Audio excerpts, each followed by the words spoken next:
Hey Vic, you ready for movie grade? Yeah, UGR. Absolutely, man. Just where's Jay?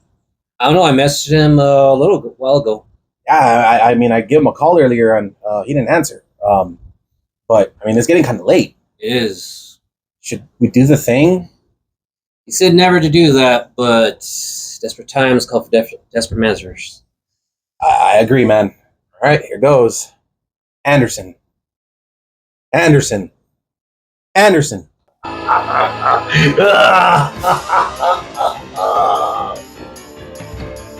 The J is loose. Guys, I told you not to do that. I was literally on my way. I don't answer my phone when I drive. Oh, my Kia. Oops.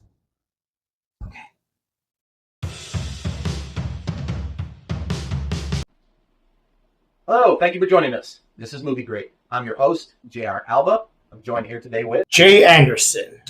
And Victor.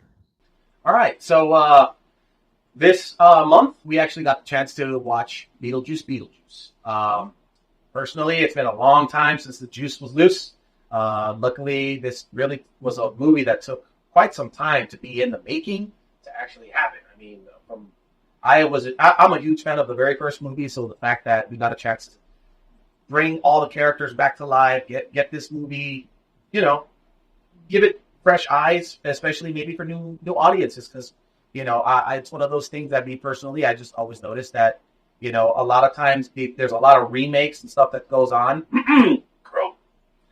and they shouldn't be done. So I'm glad that this wasn't a remake. I'm glad this was an actual sequel, and I'm glad that we saw it. I had a lot of fun. I believe the audiences are going to be in for a couple of treats here and there, but we're going to go ahead and dissect this movie. I personally, guys, I enjoyed myself. I loved it. I rewatched it at least 2 or 3 times, and each time I found myself enjoying myself. Regardless, I laughed no matter what. How did you feel? I mean, obviously, this was the movie I was excited for this year. The Suit wasn't a clear indication of how excited I was. Tim Burton has always been like one of my favorite directors. I could actually gush on about him, like Victor does with every other director. I actually know enough about this director to keep on par with him. But Tim Burton, fantastic fan. I was really excited to revisit this world. I mean, this movie, it's been like over 30 years since. 36. 36 years, see? Until we finally got a sequel. And now here we are, and I'm not going to lie, I was a little nervous going in and pleasantly surprised at the end. Honestly, I'm not a big Tim Burton fan. I like his films. I feel sometimes he can hit, he can miss. So, at a certain point, this was a very good film.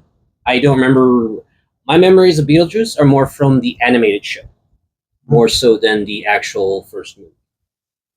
Oh, gotcha. So there might be a couple differences there, because obviously... Huge difference. Yeah. No, yeah, the animated show is really weird. They make Beetlejuice sort of the hero of it, but it's like, after watching the first film, I'm like, that's a weird choice to make. I mean, they were not friends, that's for damn sure. Although this one did kind of give a little bit of a friend vibe. I don't know, they kind of brought that essence from that show, just a little bit, not a lot, because, one of the things that ended up happening is all of a sudden they're meeting, and that wasn't something that you were like, hey, what? That wasn't something that happened in the car. And in the last movie, for sure, he was the villain, and obviously it's the cartoon, basically needed, so it's kind of interesting. They've got that element, a little bit of it, with it going on too is speaking about acting. I was glad to see that Michael Keaton, he's Beetlejuice, guys. He knows how to do this role so well. Also, Winona Ryder as Lydia Dietz, fantastic. I mean, she just fell right into this, except, with obviously the motherly role and still trying to figure things out, which, parents tend to try to do. They try to figure their kids out and everything, and there's always a lot of wrong in the kids' eyes of their parents. Can't be helped. But nevertheless, the acting was just fantastic. And I'm glad that they brought pretty much everybody back from the previous movie with a few exceptions, because they passed away or whatever. But I mean, I love the acting. The acting was on par. We even got Monica Bellucci that came in, and it was like, oh, hey, wow, this is an interesting character. But I had fun. I liked all the characters. I liked all the acting. How did you feel about the acting? If I'm gonna go on the acting part alone, and just to elaborate a little bit what you did, I do like the fact that Michael Keaton came back, Winona Ryder, all these characters. Uh, O'Hara, I forgot her first name. Catherine O'Hara. Catherine O'Hara. Yeah, she's the mom. Loved Home her. Alone. Loved her in the first Beetlejuice movies. Some of her dialogue there, I quote on a daily basis. I have told people that I will go insane and take you with me, and that's all her lines. So fantastic to see the original cast. And I was a little worried seeing these guys because they haven't played these characters in years. So to see them fall back naturally into those roles, those were nice. Aside from that, the new additions to the cast were like a welcome addition. It's always kind of hard because, again, this is a movie that's been like 36 years later. So the choices of actors are different. I mean, some of these actors weren't even born back then. So now we got like a new fair of actors, and I gotta say, every addition, they all had something to contribute and something to make on their own. Willem Dafoe's character is his character, but it felt in line in the Beetlejuice world, and I do love that. So all these new additional characters brought a little something to this world that they didn't take away or they didn't draw attention away from, and that's what I enjoyed. Honestly, Michael Keaton's still a great actor. Mm-hmm. I feel sometimes doesn't always get as much publicity, or Yeah. even his he directed a movie this year and it didn't get much fanfare or attention, and it's kind of Wow. it didn't look half bad. Guys trying to do what he can do. It's he's trying to make he doesn't call it a comeback because he doesn't ever feel like he left. Yeah. Mm-hmm. And honestly, he does a great job. So is Winona Ryder. The new additions are work well. Like, honestly, Willem Dafoe in any movie for me is like, you know what? It's got Willem Dafoe. I'll give it a watch. Oh yeah, Willem Dafoe is a treasure, an American treasure. Yes, he is. Absolutely. I mean, my favorite Jesus person. He is. He's Yeah. a great Jesus. Okay. And also the Green I haven't Goblin. seen that one. Oh, we should. Oh, We can't forget Spider-Man. Godspeed, Spider-Man. Absolutely. And of course, everybody already knows too. There's that heartthrob, Jenna Ortega. She's super popular with everybody. Especially with Wednesday. She apparently likes doing a lot of creepy stuff. So this is like right up her alley. And that was one of the things I did. Because sometimes I see some of the stuff that comes out, some of the interviews and stuff like that. And apparently, she actually made Christina Ricci kind of weirded out because how she really likes the goth and gore and all that stuff, and she was like, "What is wrong with you?" And she kind of felt bad that she made Christina Ricci kind of feel bad that one time. So this movie was right up her alley, and I think she fell into the elements of this movie very, very well. And I do see like that she is very popular. I mean, Wednesday was a popular show, and I'm not taking away from Jenna Ortega. But I'm not gonna lie, when I saw her in the trailers, I was very worried that the movie was going to be centered around her. Oh, so did I. And I'm happy to report that was not the case. She is a supporting character, and she does a great job as a supporting character. She is not the star of Beetlejuice, and I'm kind of grateful for that personally. Absolutely. Honestly, she had really good interactions with Lydia. Yeah, Honestly, her and Winona had really good chemistry together. You could tell that they sort of, I don't know what, they spent time together, got along, bonded over, but Right. they did a great job, where it played well, like on the first film with Lydia, her mom. Oh, yeah. And one of the things too, like apparently, she got along with everybody from the group, from what I understood. Apparently, that there's a dance sequence that comes out, and apparently, she was the one that came up with a lot of the dance sequence. She was actually the one that actually helped choreograph it more than anyone. Yeah, no. In this movie, in this one with the remember the mom's name, the one from Home Alone. Oh, Desi. Yeah, Desi. Yeah. They have a little bit of a dance thing that goes on, and what is it? She was the one that brought the energy, and it's like, okay, let's try this, and let's try that, and let's try this for that choreograph. So a lot of that was them playing around with it. So apparently that's one of the things they've noticed about her. She likes choreographing her own dancing and music and all that. So I was like, that's pretty cool. Moving forward into this, and as we're going more, is just like we were talking about the story. Me, like, I do love the whole movie. So I'm not gonna say anything, but it did feel like there was a couple of subplots in there, and it kind of felt like, oh wow, if you're not careful, this is gonna pull you in too many directions, and you're gonna get lost. And even though, yeah, there were a lot of subplots, it kept you on track. It all came to a close. It all came together, and it looked like it could have been messy, but it did. And I think I like that about this. The story to me was well done. What did you?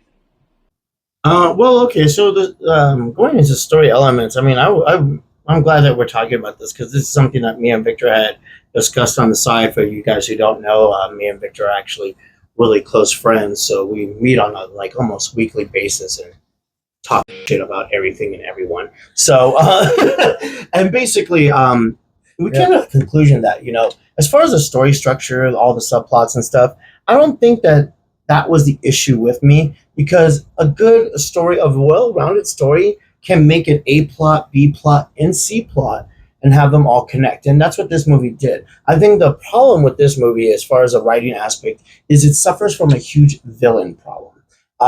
For one, as you pointed out, Beetlejuice is an ally in this movie, but to me, he's not an anti-hero or anything. He's more of an anti-villain, so to speak. He's the bad guy, but becomes a reluctant ally for the story. Yeah. Okay? And that's kind of cool and all, if that was going to be the main plot. However, Willem Dafoe comes off, and we don't know, is he an antagonist, or is he just an obstacle in the way? Then, of course, we have, Beetlejuice's, spoiler, ex-wife comes into play, and she's going around hunting him down. But again, she's not focal point. She's not the main villain, even though she could have been. She could have been the main villain. They built her up to do that.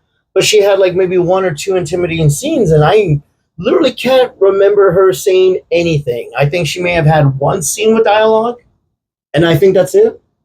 I cannot remember if she had any more lines than that. No, she had lines, but they were just very, very minute. And then, of course, we had, American Horror Story ripoff come into play. And again, another villain, but he was Astrid's villain and kind of underwhelming. And the reveal was cool, but at the same time, it was a little obvious, But that's not the issue with him. It was just underwhelming. We get a villain, we get him introduced, we get the sinister plot.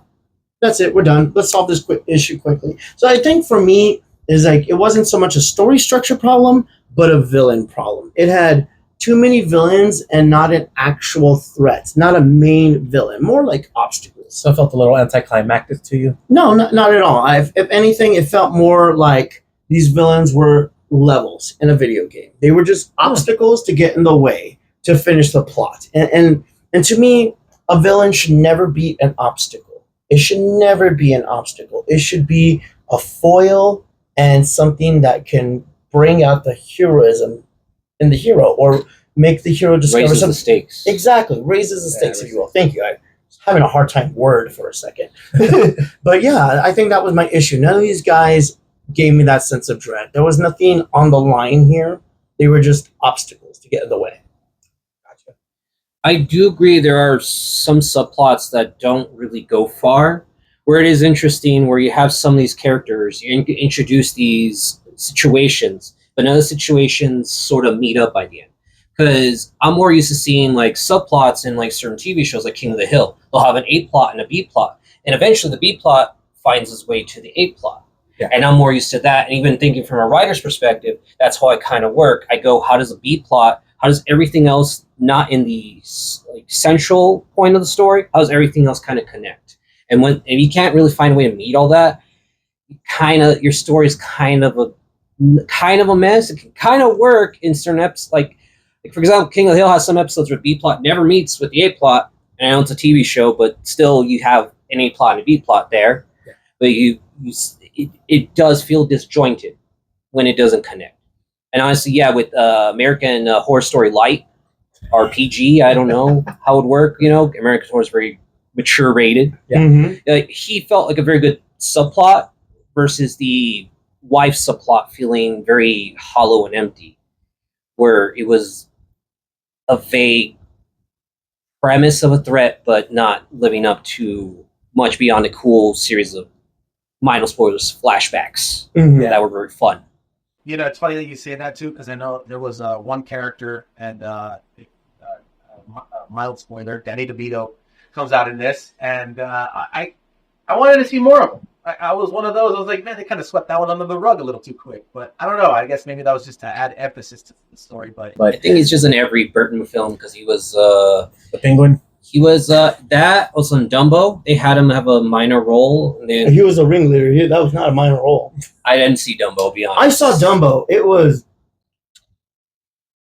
elephant. It looked like that. That's why I didn't see it. I haven't seen it, so I guess I dodged that bullet. Oh yeah. But yes, Danny DeVito's been in a lot of parts. But that's something that Tim Burton likes to do. He likes to reuse the actors over and over. You know, I remember many years ago when I used to work at Blockbuster. I'm old, and and when I used to work there, we had an argument with my boss. I told him that Pee Wee Herman was in Batman Returns. He didn't believe me. I told him, put on Batman Returns, and you will see Pee Wee Herman in the opening scene. And sure enough, you saw Pee Wee Herman and his wife abandon baby Danny DeVito into the sewers. That's right, he played Penguin's dad. Holy crap. So I love that. Tim Burton, like, even if you're not having a prominent role, he'll make sure he uses you again in other movies. So, yeah. Pleasure seeing Danny DeVito again. By the way, you're not old. You're a classic. There's a difference. And Danny DeVito, another national treasure. Absolutely. Though I do like, I may not be a visual big effects. Tim Burton fan. I do like his style. I like that he has a style. You know a Tim Burton film when you watch it. Yeah. Mhm. You know a Tim Burton film from a trailer of his, or even a short scene. You feel like, yes, this was directed by Tim Burton. Yeah. And that's a problem. Kind of modern Hollywood. Modern Hollywood doesn't have directors of style anymore. You don't feel like you feel this is directed by this great big machine. And this was this scene done by this way, and that can count for all the studios. actually, thank you for touching on that, because one of the things I really appreciated was the heavy use of practical effects in this. I mean, obviously the CGI is overtaking pretty much cinema. And now it's like this was one of those. I was like, oh wow, we got more practical effects, more makeup, more toys, more costumes. That it was like actually, yeah, exactly, the claymation. There's like so much more to do here, and I was like happy because I'm like, yes, finally, like it's not all just saturated in CGI. It was actually had a lot of good practical effects. It's one of those things that like Tim Burton likes to do. A lot of people don't realize that Tim Burton got his start in like Disney, and he was the guy who made weird episodes for the show. I believe it was called like Arabian Nights or something. They would do all kinds of like fairy tale aspects, and his fairy tales were the weird ones because in the end of the day, Tim Burton, just like some Hollywood directors, he's an artist first before he's a writer. So he likes to show things visually, and he's very aesthetic. So when it came to like Beetlejuice, I love, like as you said, the practical effects. It was his chance to play in his playground because when he gets a chance to like unload, he busts out with all the stuff: the claymation, the CGI, the animation. It's really something to behold. I mean, he just likes demonstrating every form of artwork that he has. Hell, he even did a musical number in this one just because he likes showing off all the artwork that he can in every movie he shows. And it definitely shows with the claymation scenes. Where, what was the dad's name? Oh yeah, a mild spoiler. But yeah, Mr. Dietz. Mr. Dietz, yeah. Yeah, I don't remember his first name. Well, for obvious reasons, we mentioned the actor. Oh, yeah. For obvious reasons. That was one of the things I was like trying to avoid. But the way they handled that was very... and the claymation was very creative, and actually that part was inspired by Tim Burton's Nightmare. Oh, wow. He had a nightmare based on that, and I'm like, wow, like that's a hell of a dream. What I also appreciate too about it is that they expanded upon in the lore of Beetlejuice. Before we went to go see Beetlejuice, I actually went ahead and saw Beetlejuice. I'm a huge Tim Burton fan, so I actually seen Beetlejuice multiple times. And one thing that I always like that they always kept involved is like they kept on to the mythology, they kept on to the lore. Ghosts are centralized to a geographical spot. That was explained in the first movie. That's why the couple couldn't leave the house. That's why American Horror Story Light couldn't leave the house and the treehouse. His purgatory was up to that yard.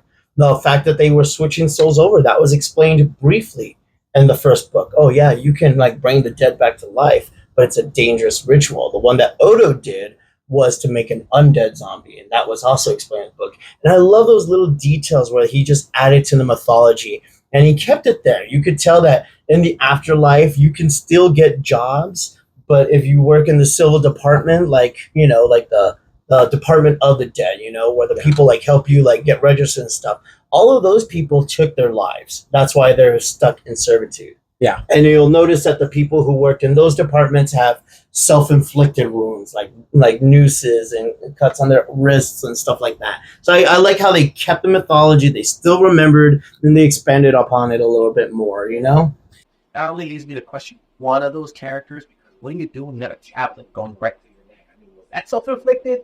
Oh no, but that's why he was in the waiting room. No. It was one of the girls. It was actually the secretary of William Dafoe's character. Oh, she wasn't a civil servant. They were cops. Oh, You see, that's why Lydia's. That's why Lydia's. Spoiler. That's why the person who was close to Lydia and Astrid worked at the train station. He didn't work for like the civil department. You can get a job in the afterlife. Gotcha. That's how Beetlejuice has employment. He got himself a job. Oh, okay. It's really interesting. Clarifying. Yeah, so apparently in the afterlife, you still have to work. This was cool seeing Bob from the cartoon. Wow. Because I remember Bob in the animated show. Yes. And I'm like, cool, Bob's there. Yeah. Oh, that was nice to see again. Bob's first appearance was actually in Beetlejuice 1. He was in the waiting room. Yeah, he was the yeah. hunter. Oh, at the end. Yeah. I wouldn't say it's spoilers, is that's 30. Oh, yeah, spoilers for a 36-year-old movie, guys. Yes. And I guess this is going to kind of pushes into a little bit of spoiler territory. So for those of you watching, I'm going to leave a timestamp. So go to this timestamp. It's only going to be one section if you want to bear with us. But go to this timestamp if you want to go ahead and skip the spoilers and go straight to the break. And I guess that puts us right where the memorable moment is. Because you get to talk freely about this. That's why I put it in the spoiler section. That's the only part that I think needs to be in there. To me, there's so many different moments in this, but I think my memorable moment, honestly, is where it got turned into like Italian or something, and they gave us the where Beetlejuice. Yeah, there you go, the Fellini film. It turned into all of a sudden Beetlejuice's backstory in black and white, and I was like, okay, why'd they switch languages? But it was hilarious. The fact that they gave us that was a big memorable moment. I was like, oh, that's where you get it, and even his name and everything makes more sense now. I was like, oh, okay. So pretty much the origin of Beetlejuice. The origin of Beetlejuice was my favorite part. Yeah, I loved how I felt like an old, I think his name's Federico Fellini, very famous Italian director. Yeah. He's the one that directed the Game of Death, right? Where the person has a chess game with death. I'm not sure on that. I'd have to look that up. I don't remember. He directed a lot of films. No, okay. I know he did like 8.5 and a few other films. Gotcha. I wish I remembered more. I didn't think to look that up. Well, I guess with me, when it comes to my memorable moment, there were so many to choose from, honestly. And I mean, honestly, I can remember scenes here and there. But for me, I think the moment was it was the music. Every time there was a scene of music, the scene where the lady puts herself together, the soul tree, the wedding. The reason I love this was because the music of choice was disco. And on a meta context, what genre of music is dead? Like, I love that the dead I didn't listen to disco. That makes sense. And actually, I did look at the host of Soul Train. Oh, yeah. Soul Train. Yeah. Hell yeah. What about you? What about your memorable moment?